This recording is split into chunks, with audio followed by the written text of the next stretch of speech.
good morning for some of you, and maybe good night. My name is Desiree. We've done this before. Welcome to Manifestation Goddesses. Yes, this is the place where I get to share with you all things manifestation, all practices and resources that I have learned and that I continue to learn and that I'm just so passionate about that I want to share with you. First and foremost, there is no right or wrong way to do it. The only thing that really matters is that you know exactly what you want and that it's true to you.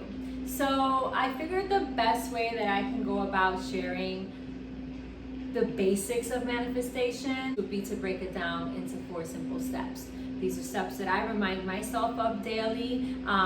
They'll steps that you'll see me sign off on a lot of my posts or a lot of my captions with this same 4-step ritual, I guess you can call it, right? And it's very simple. Ask, believe, align, attract. And I'm going to tell you exactly what that means, going a little more in depth with each one, right? So ask.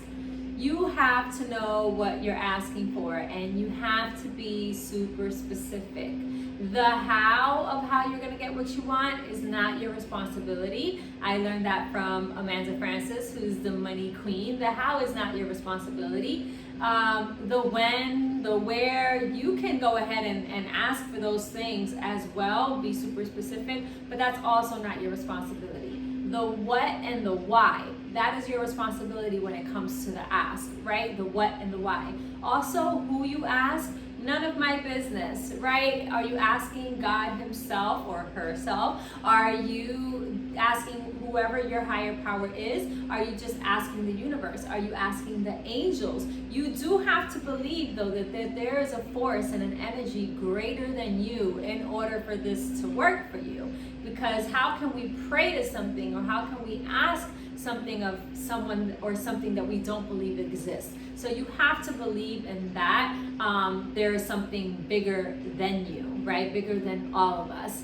And you have to know exactly what you're asking. So take a journal, a paper, a notepad. It doesn't have to be anything super pretty. I'm obsessed with journals and notebooks, and I buy them knowing that they'll come in hand one day. Like, I'll buy them knowing, well, this will be for something one day, even if I don't know what it is. So I actually have a journal that's just strictly for gratitude, and we can touch on journaling for gratitude on a whole nother video, but I do have a journal for that. And then I have a journal for my manifestations, and there is special techniques that you can do to really, again, propel your results of what it is you're asking for and trying to create.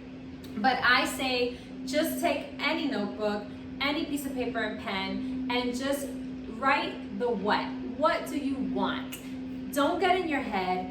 Let the pen flow. Don't get into worry about judgment or if you should want it or not. Is it right for you to want it? That is not going to get you where you want to go, right? You have to be secure and firm in your desire. So what do you want? Do you want a home, your first home? Do you want a new job? Do you want to not have your job? The job you're currently at? Do you want love? Do you want a relationship, right? A healthy relationship? Do you want, is it something vanity-wise, right? What do you want? Do you want just an extra $500 a month in your bank account? Do you want $1 million? There's nothing too big or too small, is my point. Nothing too big that you can ask for and nothing too small. But you do have to believe that you are worthy of it, which brings us to our next step, believe. So you've asked for what you want, you've gotten super specific, know why you want it. Why do you want it? What are you going to do with that thing once you have it? What's your purpose for having that thing? What are you going to do with it, right? So for me, I want Manifestation Goddess to be a 7-figure brand. And And what will I do with that? I'll give back to my community. I'll be able to teach my practices and this belief system to a real underserved community. I'll be able to maybe give out scholarships to my courses and my classes. I'll be able to pour more money and invest more money into my personal development, which will make me a better coach and a better teacher and a better leader. I'll be able to invest more into Manifestation Goddess so that the resources that you get are just that much more better. So that's part of my why. There's so much more. I have so many other whys, and I have so many other, things that I actually want to create and that I am creating, right? So the why. And then now the second part is believe. You have to believe that you are worthy. You have to believe that there is somebody out there rooting for you, unseen, right? The universe has your back. God has your back. I know that for a lot of people, they have trouble going fully into the manifestation world because of their religious beliefs. And they feel that it interferes. And I don't. I feel that. So I totally got a phone call and totally got interrupted. But here we go. We keep moving. We keep going forward. And we take sips of water and we hydrate.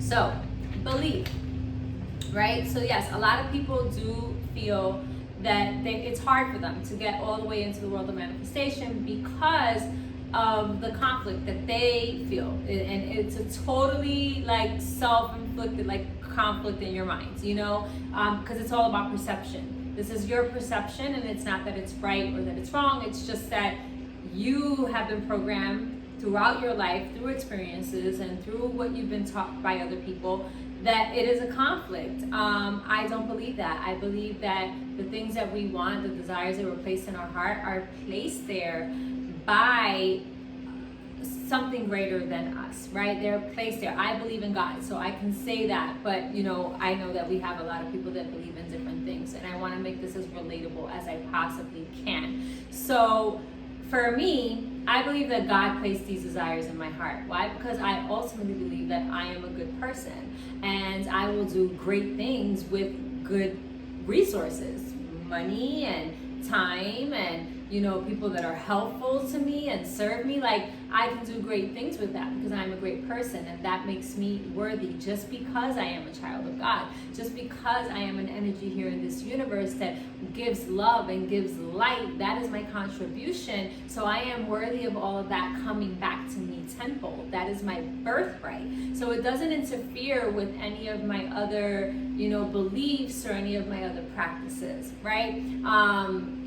So I just wanted to put that out there. But you do have to believe. You have to believe that there is somebody that is creating with you. You have a creator, and you are the co-creator with this energy, with this being of your life, with the spirit of your life. You are the co-creator. And you have to believe that you are worthy just because. Just because. Not because you live a certain kind of way or you do a certain kind of thing. You are worthy just because you are human, you are living, you are breathing, and you were born with a purpose in your life. Whether you know what it is yet or not, you were born with a purpose in your life, and your truest desires are placed inside of you so that you can fulfill them, and then you can hence fulfill your purpose, right? And what does that do? That makes the world a better place, right? Because if I can just touch one person today with this one video, sharing these few little techniques that I've learned along the way that have totally up-leveled my life, then that's my job well done. I'm proud, I'm happy, I'm excited. That feeds me, and I'm just okay, what's tomorrow? Who am I touching tomorrow? Who am I impacting tomorrow? Because there are people that I watch every single day that impact me and that have totally changed my life by sharing their belief systems and their practices and what they do. It's changed my life, right?